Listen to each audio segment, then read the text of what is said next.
저는 전채은이라고 하고요. 동물을 위한 행동이라는 단체를 운영하고 있고 저는 수의학을 공부하고 있습니다. 동물 이용원 축제가 전국적으로 보면 만지고 이제 먹고 이제 대략 뭐 싸우게 하고 뭐 이런 건데요. 사실 종류가 좀 많긴 한데 저는 소싸움장 몇 번 이제 가봤거든요. 근데 이제 가장 근본적으로 문제가 되는 거는 사실 복지 생태가 요새는 뭐랄까 이게 그냥 말로 복지 생태 하는 거예요. 근데 복지나 생태라고 하는 거는 우리가 이제 인간이고 인간이 동물이나 자연을 이용하는 과정에서 거기에 따른 반성, 함께 공존한다 이런 거가 들어가야 되는 개념인데 거기에는 나의 양보, 성찰 이런 게 있어야 되거든요. 근데 그게 아니고요. 그냥 수식어예요. 그냥 재밌거리를 붙여요. 그리고 생태라고 동물복지랑 붙이면 왠지 멋있는 일종의 이제 이게 트렌드가 된 거죠. 유행 트렌드가 되니까 우후죽순 여기저기서 갖다 붙여서 여기다 뭐 동물을 이용한 축제라던가 이렇게 직접적인 걸 붙이면 또 이제 학대 논란이 있으니까 생태나 자연 뭐 이런 걸 붙여요. 내용을 들어가 보면 대부분 먹거나 뭐 만지거나 이런 건데 제가 소싸움장에 가보니까 이제 소싸움이라고 하는 그 경기장을 만들어 놓고 이게 이제 농림부 장관 고시인가 뭐 이렇게 또 법도 만들어 놨어요 이미. 이게 허가가 난 거예요. 그래서 이제 각 지자체에서 경기장을 지어가지고 거기서 소들을 데리고 와서 싸움을 시키는데 소들이 기본적으로 싸움하는 걸 싫어해요. 그렇죠. 네, 별로 좋아하지 않아요. 그리고 싸움이나 갈등이라고 하는 건 자연 생태계 내에서 어떤 갈등이 일어났을 때 그들이 선택해서 하는 거지. 그렇죠. 누가 인위적인 공간에 몰아놓고 인위적인 시간 동안 싸움을 하게 하니까 그냥 소들이 경기장 안에 들어서 가만히 있는 거예요. 그래서 싸움을 시켜야 되거든요. 그래서 옆에 있는 사람들이 쿡 찌르는 거죠. 그렇게 해서 소와 소가 서로 몸이 닿기 시작하면 그때부터 격렬하게 뭔가 조금씩 싸움이 나고 싸움이 나서 화가 나면 사람도 그렇잖아요. 싸움이 시작돼서 화가 나면 서로 이제 누가 원인이고 누가 결과를 할 것도 없이 막 싸우게 되고 그러면서 뿔이 있으니까 뿔이 이제 소의 몸을 찌르게 돼서 피가 나게 돼요. 그렇게 해서 거의 피가 막 철철철 날 정도가 돼야 싸움 경기를 이렇게 그치게 되는데 그 중에 이제 한쪽 소가 이제 싸움을 피해서 저쪽으로 가게 되면 그 시합이 종료가 되는 건데 문제는 사람들이 그걸 안 본다는 거예요. 그 경기는 아무 의미가 없어요. 5분 정도 보다가 지루하니까 다 나가요. 그럼 밖에 뭐냐? 이게 술판이에요. 그 소싸움 경기의 목적은 그 소싸움 경기장을 만들어서 거기 주변에 있는 그 상업적인 시설들, 특히 뭐 막걸리판 이런 거를 만드는 사람들의 이득을 위한 거예요.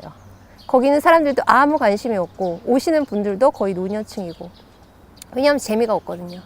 문제는 그런 과정에 소들이 다친다는 거고 그런 소들을 키우는 사람들이 그 소가 좀 몸집을 불려야 되기 때문에 원래 소가 먹던 음식 외의 것들을 많이 먹이죠. 그러니까 보통 소가 600kg, 700kg 정도 나간다면 그런 소들은 톤급이에요. 이런 농축된 사료 같은 걸 뭔가 그렇죠. 그러니까 사실 뭐 동물성 단백질 이런 것도 먹여요. 그러니까 건강상에 당연히 안 좋을 뿐더러 그렇게 다친 소들이 있으면 뭐 대충 뭐 연고바 같은 거 발라주고 뭐 이렇게 큰 치료의 자체가 사실 의미가 없는 거죠. 그렇게 해서 그 소가 계속 싸움이 진다거나 이렇게 되면 그다음 도축장에 보내요. 저는 근데 이게 사실 소싸움뿐만이 아니라 어디 이제 물고기 잡이 체험하는 아이들이 주로 가는데 물고기 이렇게 잡아서 가지고 오면 그 옆에서 구워줘요. 이게 좀 정신분열이라고 생각하거든요.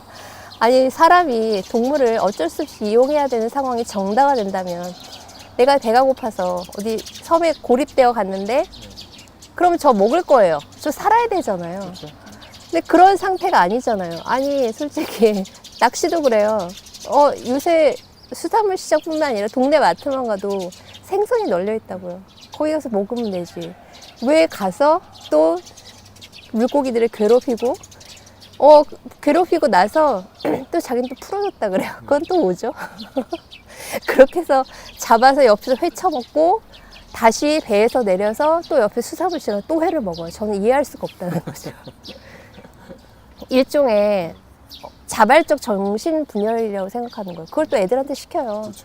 잡아와서 옆에서 또 구워주고 또 어느 돼지 체험장 이런 데 갔더니 돼지 공연을 시켜요. 돼지가 워낙에 똑똑하니까 그러면 야 정말 생태계 이 돼지의 생태가 이런 거고 돼지가 이렇게 똑똑해라는 걸 설명해 주면서 그 전시관 앞을 나오면 거기서 돼지 고기를 구워요.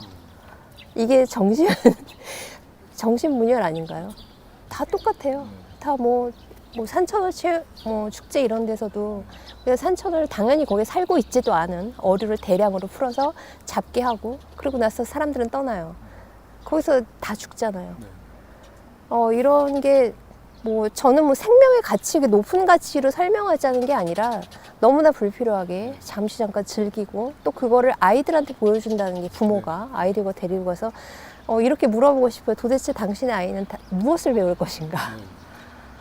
이런 사회는 정상이 아니라고 생각하는 거죠. 제가 이 동물 관련 단체들 국제적으로 모이는 회의가 있어요. 2년에 한 번 모이는데 거기 오신 다른 나라 친구들에게 이런 이야기를 물어봤더니 그러니까 동물 축제뿐만 아니라 거기에 이제 부모가 아이들을 데리고 가서 하는 행위죠. 그런 거에 대해서 물어봤는데 제가 봤을 때는 한중일이 심해요. 왜 그렇게 심한가 생각해 보니까 이 나라의 부모들은 아이들에게 뭔가를 가르쳐야 된다는 강박이 굉장히 심한 거예요. 공자와 주자의 후예들이라서 교육을 찾아요. 사실은 자기가 즐기는 건데.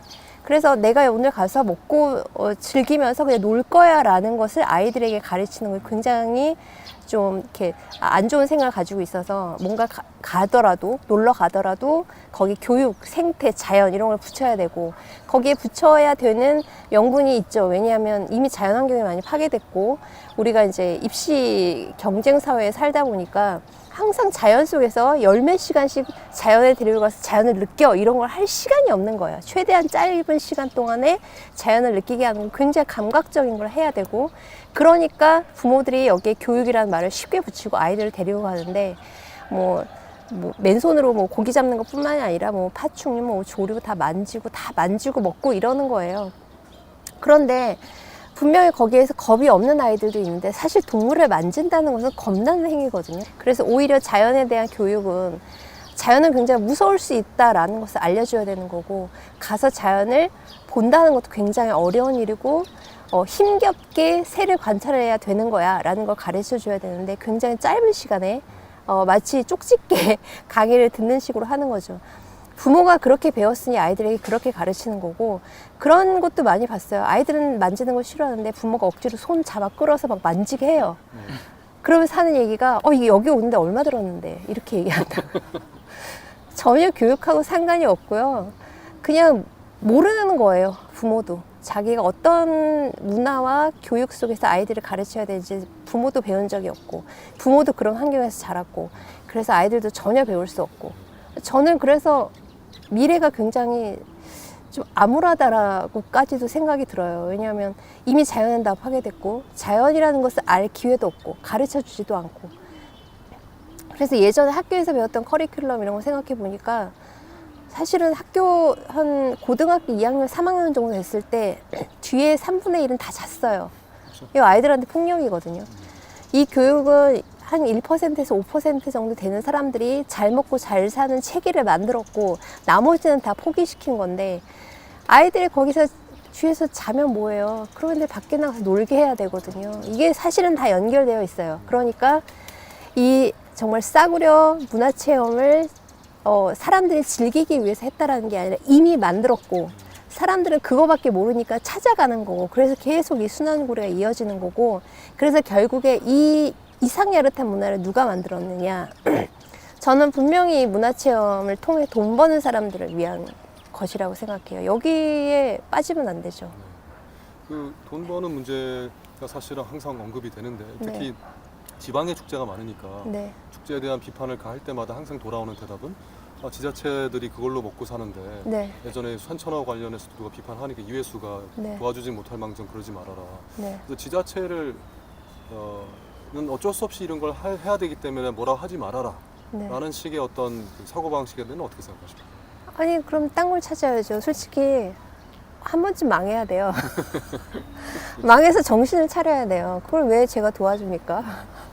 그리고 사람들의 복지라고 하는 것을 굉장히 착각하는데 동물복지의 생태라는 거는 현재 있어야 되는 건 어쩔 수 없는 것에 어떤 동물이 다치거나 이랬을 때 치료를 하거나 이런 것을 우리가 복지라고 이야기하는 거지. 그 자연 생태와 맞지 않은 동물들 데려가서 다 만지게 해서 거기다 다 죽이는데 그것도 인도적인 죽음도 아니잖아요. 그냥 쪼물락쪼물락 하다가 어떤 물고기들은 다 압사하는 거고 그렇게 시름시름 앓다가 죽게 하는 거잖아요. 이런 축제를 우리도 먹고 살아야 되니까 이런 거는 실제로 사실은 내가 그 지자체에 살고 있는 주민이라면 물론 그렇게 생각하는 주민이 별로 없고 그런 곳에 살고 계시는 분들도 문제의식이 생겼다 해도 자기가 그런 얘기를 못 한대요. 왜냐하면 온 동네가 공동체로 똘똘 뭉쳐졌어요. 거의 지옥에 가깝다고 생각해요. 5호 담당제예요, 시골은. 그래서 아무도 문제 제기 안 하고 그러니까 누군가는 돈을 벌고 계속 이걸로 돈을 짭짤하게 버니까 다른 문화가 있을 수 있다는 걸 생각하고 싶어 하지 않아요. 저는 지방에 이런 문화를 만들고 그것을 공고히 해가는 사람들이 어떤 사람들인지를 봤기 때문에 좀 심하게 얘기해서 좀 다쳐야 되는 공무원들도 많고요. 예, 그 새로운 것을 또 거기 살고 있는 지역민들에게 좋은 문화를 공급해주고 할 수 있도록 도와주려고 하는 사람들은 새로운 걸 공부하고 새로운 걸 알아야 돼요. 이건 전혀 하고 싶어 하지 않는 거예요. 그래서 이건 도와줄 생각도 없고 도와줘서도 안 되고 그런 것을 하는 것이 일단 한 번쯤은 망해도 봐야 된다 이렇게 봅니다. 네, 좋습니다. 뭐 산천어 축제 같은 거겠죠. 네. 전혀 생태에 맞지 않은 대량의 어류들을 끌고 들어와서 만지게 하고 낚시하게 하고 그 다음에 버려놓고 가는 거. 네. 가장 비인도적인 축제죠. 그렇죠. 일단은 동물과 관계없는 축제를 해야 돼요. 왜냐하면 동물이라고 하는 것이 끌고 들어오기 시작하는 순간 너무나 이상한 사람들이 여기 많아요. 왜냐하면 동물복지나 생태는 어려운 개념이에요. 이해하고 그걸 실천하는 것도 어려워요. 그래서 많은 공부가 필요하고 공부되어 있지 않고 학습되어 있지 않은 사람들이 들어와서 장사를 할 가능성이 너무 높기 때문에 저는 동물이 안 들어간 축제를 해야 된다고 생각합니다.